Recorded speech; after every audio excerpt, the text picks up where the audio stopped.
C'est en plein centre-ville de Cannes que Patrick Menton, ancien photographe cannois, célèbre avec sa femme, Martine, l'arrivée du festival. Au festival de Cannes. Ma mère était cannoise, mon arrière-grand-père aussi.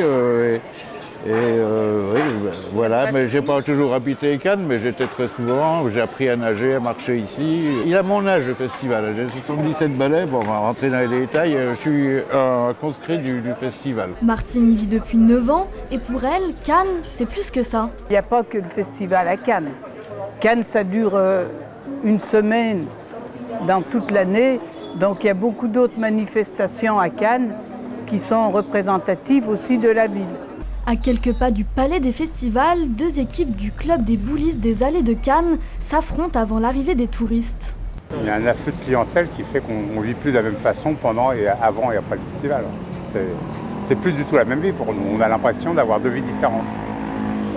C'est-à-dire ? Il y a tellement de monde qu'on est ici, c'est un petit village. Et dès que vous avez une manifestation comme le BIPIM ou le Festival de Cannes, vous avez tout de suite des milliers de personnes qui arrivent et qui changent notre vie en fait.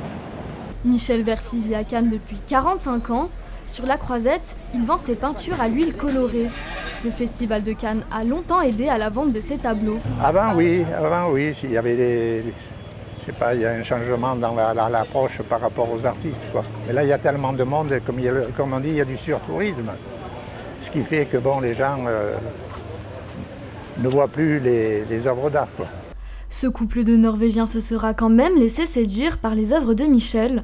Ils achètent finalement un tableau d'une valeur de 400 €.